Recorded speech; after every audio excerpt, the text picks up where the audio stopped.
Shalom Bapak Ibu Saudara jemaat yang terkasih dalam Tuhan kita Yesus Kristus. Shalom Bapak Ibu Saudara yang ada di rumah, mungkin ada di tempat-tempat kerja. Tuhan memberkatimu. Haleluya. Kita akan menyembah Tuhan. Kita akan masuk dalam hadirat Allah yang kudus. Kita akan mengagungkan kebesaran namanya. Terima kasih Tuhan. Haleluya. Pujilah Tuhan di surga, pujilah Dia di tempat tinggi. Pujilah Dia hai segala malaikatnya, pujilah Dia hai segala tentaranya. Pujilah Dia hai matahari dan bulan, pujilah Dia hai segala bintang terang. Pujilah Dia hai langit yang mengatasi segala langit, hai air yang di atas langit. Biarlah semua memuji nama Tuhan, sebab Dia memerintah dan Dia memberikan perintah, maka semua itu tercipta. Haleluya. Mari kita berikan kemuliaan yang paling meriah bagi Raja kita. Kau Tuhan penyelamat kami, dan tiada yang seperti Engkau Tuhan. Langit menceritakan kebaikan-Mu dari abad ke abad, dari satu generasi ke generasi. Haleluya.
bersoraklah bagi Engkau Tuhan.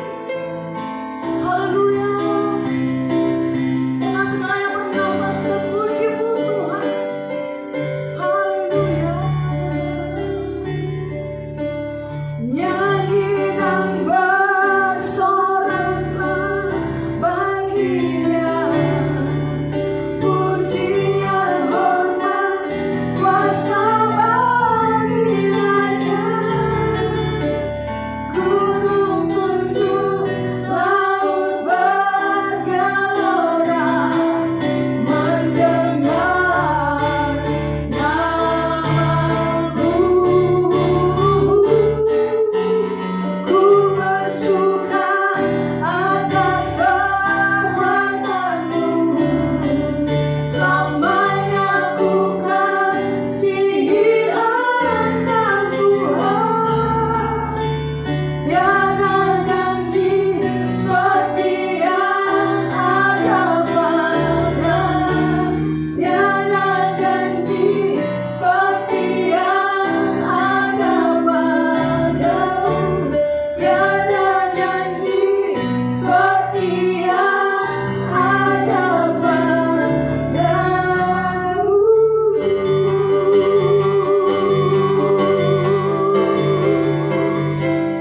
Haleluya.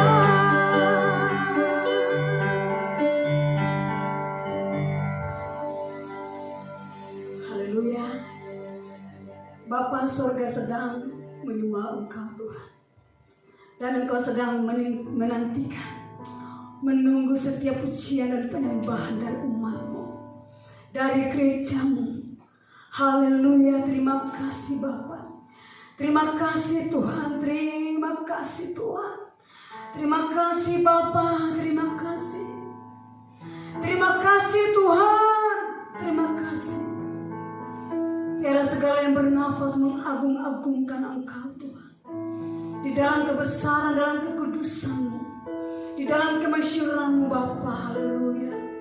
Raja di atas segala raja, Tuhan yang berkuasa, Allah yang berdaulat atas segala-galanya. Terima kasih Tuhan. Terima kasih Tuhan. Terima kasih. Biarlah Engkau menikmati setiap pujian dan penyembahan umat-Mu Bapa. Terima kasih Bapa. Terima kasih Tuhan.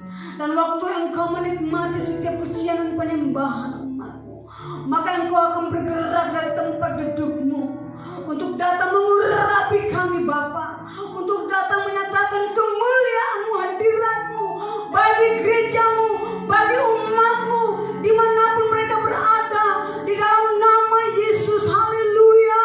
Terima kasih Tuhan. Urapi hamba-hamba-Mu yang berdiri untuk melayani Engkau Bapa. Biarlah pengurapan Tuhan turun atas kami. Pesta surgawi turun memenuhi umat-Mu. Haleluya. Sehingga Tuhan ada sukacita yang boleh kami berikan bagi Engkau Tuhan. Karena Engkau telah memilih kami, Engkau telah menyelamatkan kami Bapa. Terima kasih Tuhan. Terima kasih Yesus. Haleluya. Terima kasih Bapa. Biarlah pujian, penyembahan dan kebenaran firman Allah menjadi suatu paket yang menjadi dupa di hadapan Tuhan. Haleluya Tuhan. Terima kasih Bapa. Haleluya. Kami siap untuk memberikan yang paling terbaik bagi Engkau. Haleluya. Haleluya. Setiap umat Tuhan yang akan memberkati Tuhan dengan setiap pujian penyembahan, mari bersama-sama dengan saya katakan amin. Haleluya. Selamat hari Natal bagi kita semua. Mungkin Bapak Ibu Saudara di rumah saling berjabat tangan satu sama dengan yang lain dan katakan selamat hari Natal. Haleluya. Haleluya. Yesus jalan kebenaran dan hidup, kata firman Allah, dan tidak ada seorang pun yang datang kalau tidak melalui Bapa di surga. Haleluya. Yesus jalan kebenaran dan jalan kehidupan, itu Yesus katakan, dan ku percaya amin, di dalam namanya ada keselamatan kekal. Yesus jalan kebenaran dan hidup. Yesus jalan kebenaran dan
memuja Engkau Tuhan. Biarlah sembah dan pujikan mengelilingi takhta-Mu yang kudus dari umat-Mu Bapa. Haleluya. Terima kasih Tuhan. Terima kasih Tuhan. Yesus, kami puja, kami sembah, kami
Jemaat, mari kita satu di dalam doa. Roh Kudus, urapilah kami sebagai anak-anak-Mu dan sebagai hamba-Mu yang akan menyampaikan kebenaran firman Tuhan. Dan mendahulunya kami akan membaca dan merenungkannya.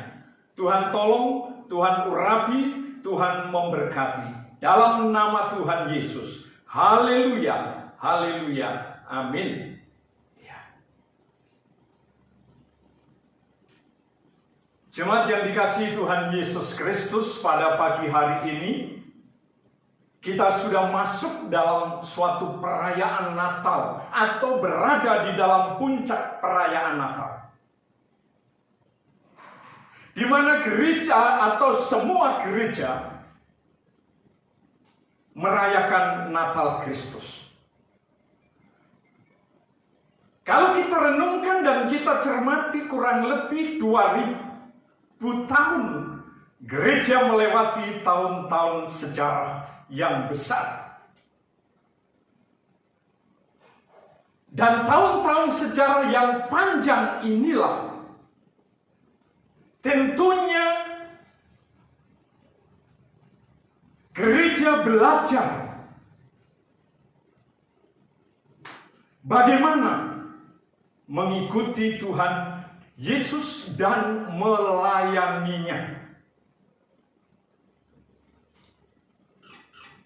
Dan saatnya atau sekarang ini gereja sudah harus menjadi dewasa. Tidak lagi bersungut-sungut, tidak lagi saling memperguncingkan. Gereja yang besar, gereja yang kecil, mana gereja yang benar. Tetapi sudah saatnya gereja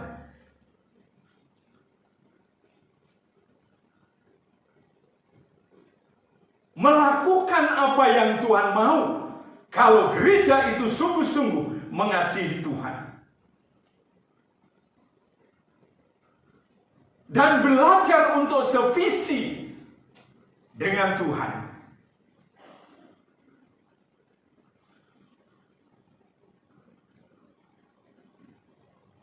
Sehingga saat kita merayakan Natal tidak salah mengerti makna daripada Natal itu.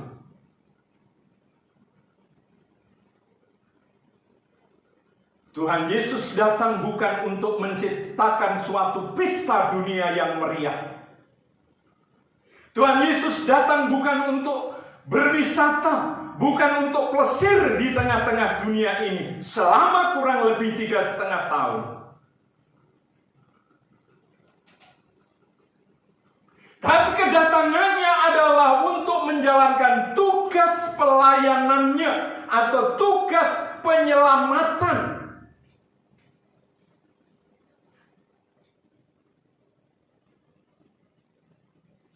Dan tugas penyelamatan inilah Tuhan Yesus mempertaruhkan seluruh hidupnya bagi kepentingan Bapa Surgawi. Tuhan Yesus mempertaruhkan nyawanya, jiwanya, hidupnya untuk menyenangkan hati Bapa di surga. Nah, oleh sebab itu dalam puncak perayaan Natal pagi hari ini,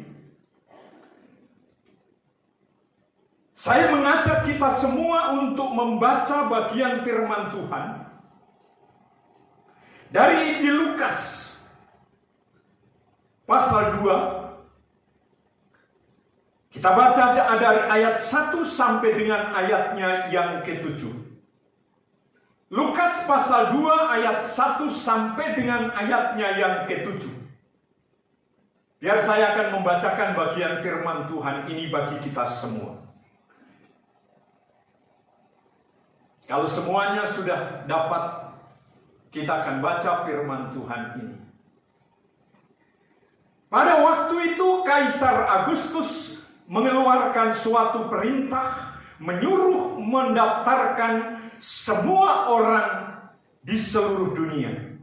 Inilah pendaftaran yang pertama kali diadakan sewaktu Quirinius menjadi wali negeri di Syria. Maka pergilah semua orang mendaftarkan diri masing-masing di kotanya sendiri. Demikian juga Yusuf pergi dari kota Nazaret di Galilea ke Yudea, ke kota Daud yang bernama Bethlehem, karena ia berasal dari keluarga dan keturunan Daud, supaya didaftarkan bersama-sama dengan Maria, tunangannya itu yang sedang mengandung. Ayat 6. Ketika mereka di situ, tibalah waktunya bagi Maria untuk bersalin, dan ia melahirkan seorang anak laki-laki, anaknya yang sulung, lalu dibungkusnya dengan lampit dan dibaringkannya di dalam palungan, karena tidak ada tempat bagi mereka di rumah penginapan. Bapak, Ibu, dan Saudara yang dikasihi Tuhan Yesus Kristus, dalam bagian firman Tuhan ini, atau di puncak perayaan Natal yang kita rayakan bersama pada saat ini, saya memberikan judul firman Tuhan, beban di hati Tuhan. Beban di hati Tuhan.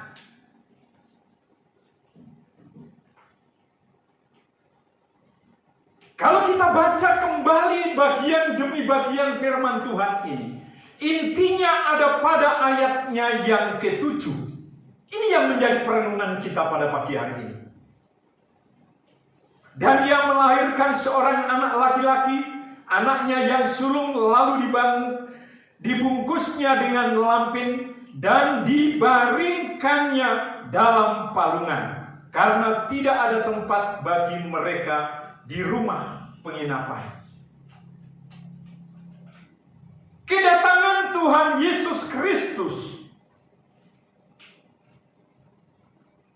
Alkitab mencatat, bukan di istana, bukan di hotel yang mewah berbintang,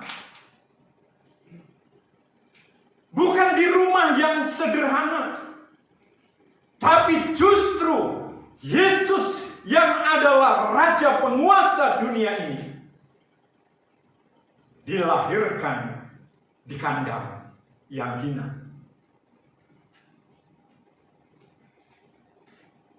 Dan dibaringkannya di dalam palungan domba, tempat makan domba, tempat minum domba, tempat yang tidak sepantasnya seorang bayi dilahirkan dan ditaruh di atas palungan. Tapi kedatangan Tuhan Yesus Kristus di kandang domba merupakan isyarat bahwa ia datang untuk suatu tugas yang mulia. Dia datang untuk suatu tugas yang besar dan menuntut suatu pengorbanan. Itu sebabnya Maria membungkus dengan lampin dan dibaringkannya di atas palungan, di dalam palungan.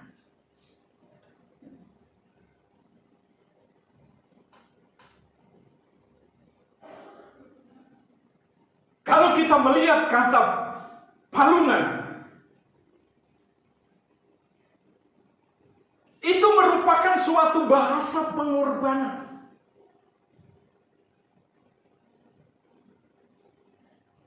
Yang dijalani oleh Tuhan Yesus dan yang akan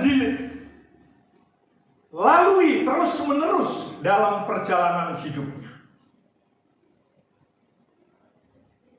Dari kelahiran Yesus, dia sudah mengalami satu pengorbanan yang besar. Perjalanan hidupnya juga perjalanan dengan pengorbanan sampai dibuktikan di atas kayu salib. Itu puncak pengorbanannya demi dan untuk keselamatan manusia. Karena Natal itu tidak bisa dipisahkan atau dikesampingkan dengan pengorbanan Tuhan Yesus Kristus. Itulah sebabnya saya katakan bahwa palungan adalah bahasa atau isyarat untuk suatu tugas yang menuntut pengorbanan yang luar biasa. Dia yang maha besar, Dia yang maha agung, Dia pencipta langit dan bumi ini.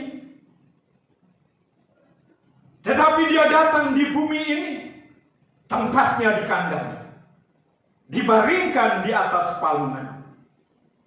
Nah, itulah sebabnya ketika Dia meniti kehidupan ini, Dia katakan, burung di udara punya sarang, serigala punya liang, tapi anak manusia tidak ada tempat untuk membaringkan kepalanya.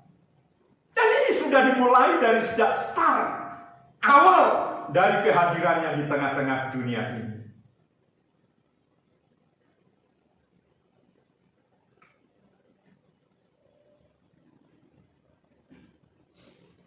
Karena apa?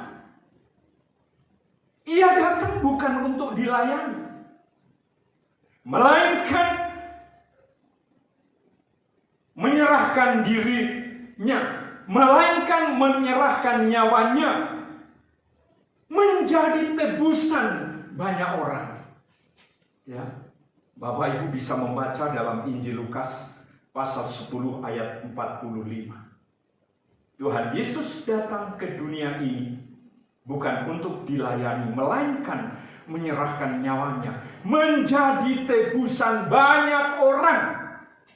Termasuk kita semua yang sedang mendengar bagian firman Tuhan ini, yang sangat dikasihi oleh Tuhan.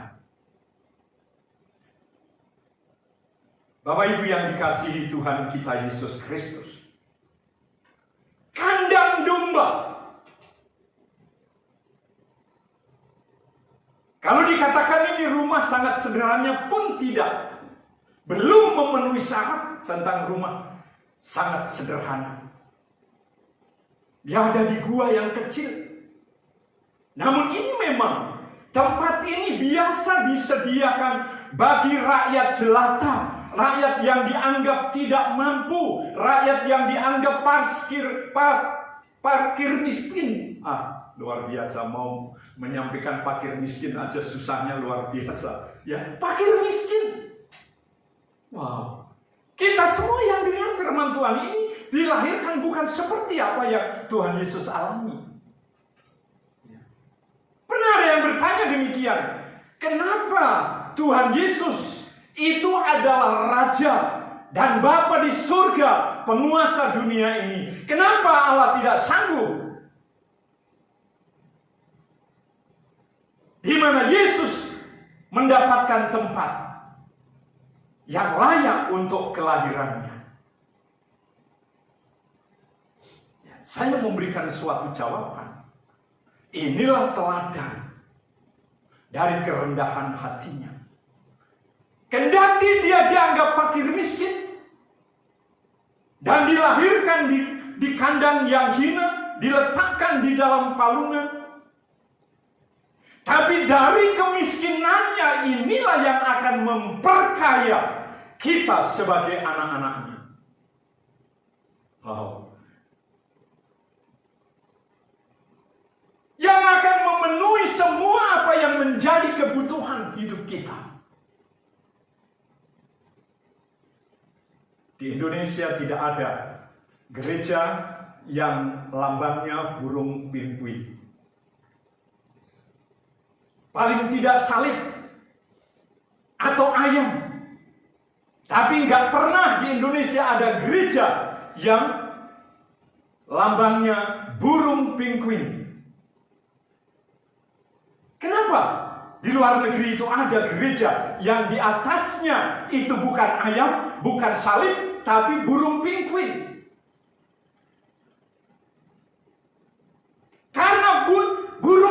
penguin, induk burung penguin, itu ketika mengalami kesukaran makanan, dan dia sedang merawat anaknya, dia tidak segan-segan melukai dirinya sendiri, kemudian diberikan tubuhnya ini kepada anaknya, sampai dia mati, sampai dagingnya habis. Itulah burung penguin. Yang dikatakan inilah gambaran juru selamat kita, yang mengorbankan dirinya demi untuk keselamatan dan memenuhi kebutuhan hidup kita.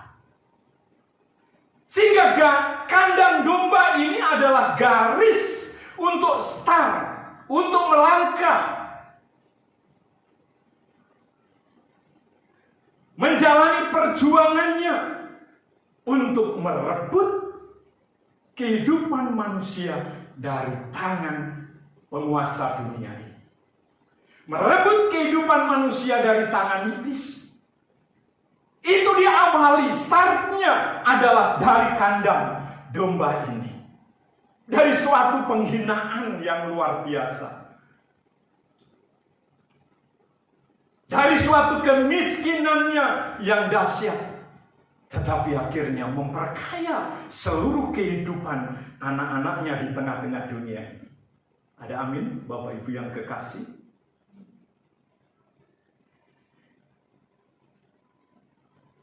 Kalau kita mencermati dan merenungkan apa yang saya sampaikan tadi, sebenarnya kita sebagai orang percaya, sebagai umat Tuhan, sebagai gereja Tuhan, harus mengambil suatu keputusan yang penting untuk kita lakukan. Mengubah diri kita sendiri menjadi sepenanggungan dengan Tuhan. Mengubah hidup kita menjadi sepenanggungan dengan Tuhan. Dan inilah kehebatan Tuhan kita.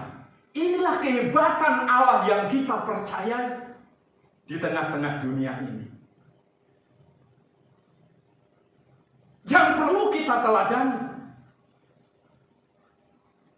Dan kita perlu sevisi dengan Tuhan dalam menjalankan tanggung jawab kita di tengah-tengah dunia ini. Baik sebagai pelajar, baik sebagai mahasiswa, sebagai karyawan, sebagai pengusaha. Kita punya tanggung jawab yang sama dan tidak jauh berbeda dengan para pendeta. Justru Bapak Ibu Saudara yang punya profesi tadi lebih banyak membawa jiwa datang kepada Tuhan, menyelamatkan manusia yang ada dalam cengkeraman iblis daripada pendeta. Karena hari-hari perjalanan hidup kita bersama dengan mereka. Tetapi kalau pendeta yang datang, wow, ini pasti butuh uang. Wow, ini pasti ngajak kita pindah gereja. Tapi kalau dalam profesi kita sebagai otoritas, Bapak Ibu sebagai otoritas, dengan mudah dapat menghimpun mereka dan melayani mereka, menyampaikan visi misi Tuhan melalui pribadi kita. Ada amin? Haleluya. Inilah yang harus terjadi dalam kehidupan kita. Tuhan Yesus mengubah Bapak Ibu Saudara dan saya dari manusia yang tidak ada artinya apa-apa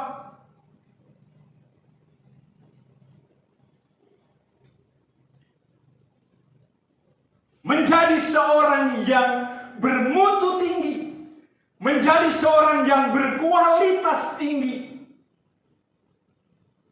Itu oleh karena kerendahan hatinya, karena pengorbanannya, karena palungan, karena kandang domba itu yang membawa dan membuat kita memiliki kualitas yang tinggi. Dan tentunya ini ada dalam pemandangan Tuhan. Kualitas ini ada dalam pemandangan Tuhan.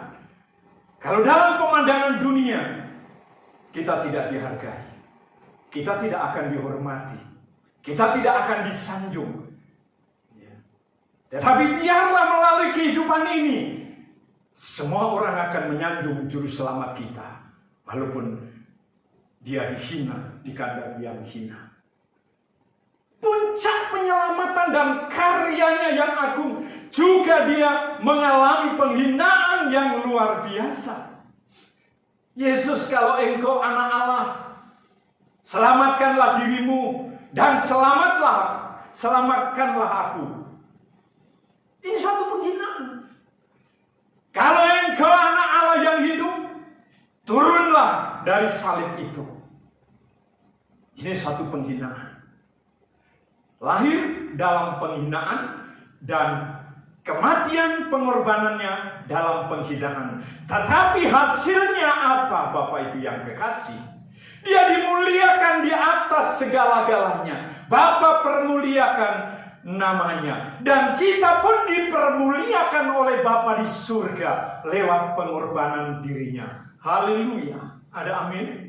Ini yang perlu kita cermati dalam merayakan Natal yang saya katakan tadi, supaya kita belajar dari sejarah sehingga dapat merayakan Natal dengan benar. Bukan dengan sempurna, tapi dengan benar. Yang dicermati dengan sungguh-sungguh.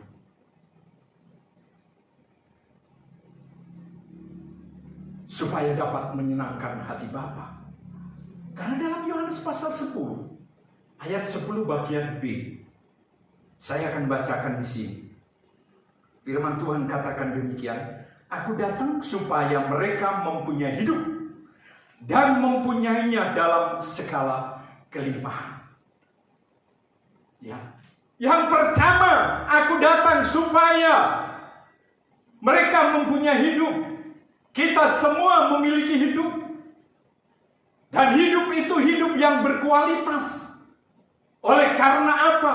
Hidup Yesus diberikan kepada kita.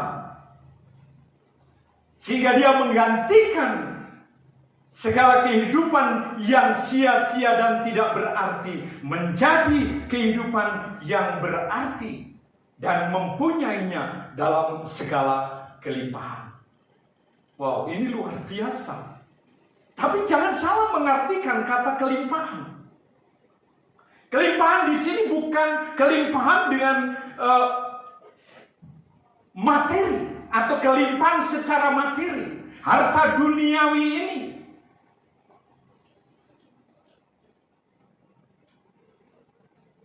Yang harus diperhatikan bahwa kelimpahan ini adalah menyangkut kehidupan yang dibaharui di dalam pribadi Tuhan Yesus Kristus. Karena tadi saya katakan, dan itu ada di dalam 2 Korintus 8 ayat 9. Kalau Yesus tidak menjadi miskin, maka kita tidak akan menjadi kaya.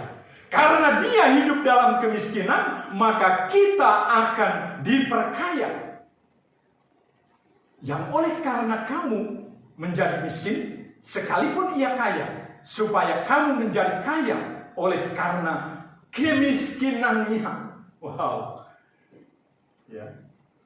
Itulah hidup yang berkelimpahan.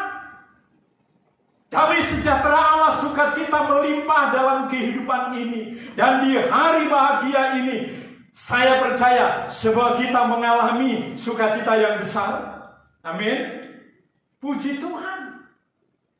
Ya. Rumah-rumah dihiasi dengan pohon Natal yang luar biasa indah. Seperti saat ini ada pohon Natal walaupun kecil. Tapi ini suatu gambaran sebenarnya kehidupan orang yang biasa, tetapi ada cahaya yang dapat memancar. Seperti yang digambarkan dalam Matius pasal 5. Sebagai pelita yang diletakkan di atas bukit. kecil, tapi titik cahaya itu dapat dilihat oleh semua orang.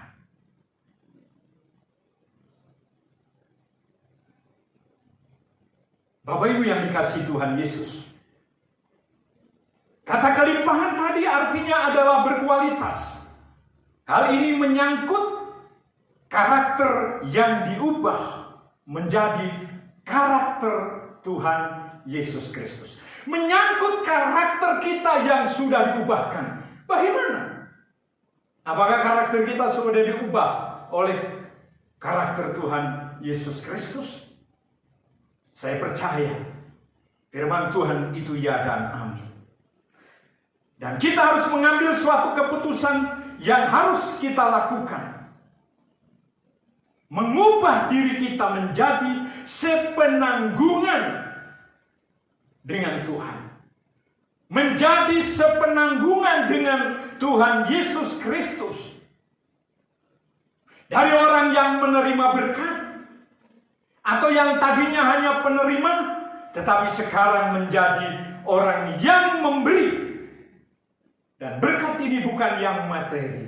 Berkat ini adalah kualitas hidup yang harus kita teruskan, impartasikan bagi manusia yang ada di dalam kegelapan. Dan itulah Natal, pola kasih Allah yang ada di dalam pribadi Tuhan Yesus Kristus. Itulah sebabnya sudah waktunya atau saatnya kita merayakan Natal dengan memberikan perhatian terhadap beban yang ada di hati Tuhan. Terhadap keadaan dunia yang sangat menyedihkan. Dan mau berperan dalam menyelesaikan misi Bapa yang diemban oleh Tuhan Yesus Kristus di tengah-tengah dunia ini. Visi misinya disampaikan kepada kita. Tongkat estafet diserahkan bagi gerejanya. Maka setiap kita merayakan Natal, dan tahun ini kita merayakan Natal apa yang saya katakan tadi, kita memberikan perhatian terhadap beban Tuhan Yesus Kristus dengan keadaan yang sangat menyedihkan di tengah-tengah dunia ini. Dunia masih dilanda corona, tapi kasih Kristus menyertai kehidupan kita. Maka percaya bahwa Allah sanggup memberikan jawaban atas kehidupan kita semua. Selamat hari Natal. Tuhan Yesus memberkati kita semua. Haleluya. Haleluya. Amin. Mari kita bersatu dalam doa. Tuhan, firman-Mu sudah disampaikan dan hamba percaya kuasa Roh Kudus yang bekerja terus di hati umat-Mu, karena Engkau telah menaruh, meletakkan, membaringkan pribadi agung itu di dalam hati kita masing-masing. Dalam nama Tuhan Yesus, Aba impartasikan kuasa Roh Kudus di dalam perayaan Natal Kristus ini bagi kehidupan umat-Mu. Terpujilah Bapa yang Maha Dahsyat, dalam nama Yesus. Haleluya. Amin. Ya jemaat yang terkasih dalam Tuhan kita Yesus Kristus, saya mengundang semua kita bangkit berdiri. Kita akan mengakhiri ibadah kita di siang hari ini. Biarlah gereja-Mu datang dan biarlah itu terjadi di tempat ini. Haleluya.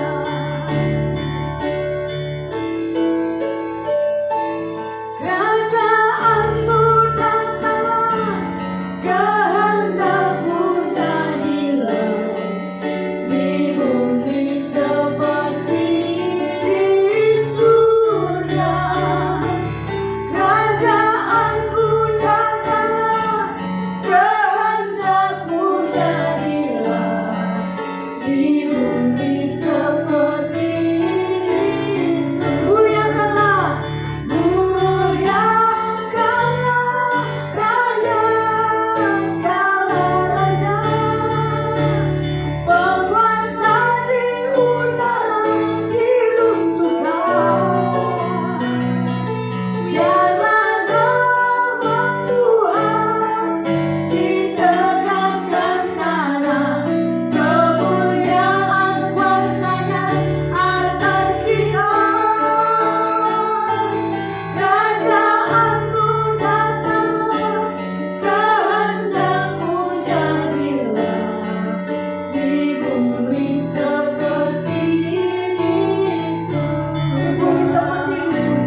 Mari kita akhiri ibadah Natal pada pagi hari ini.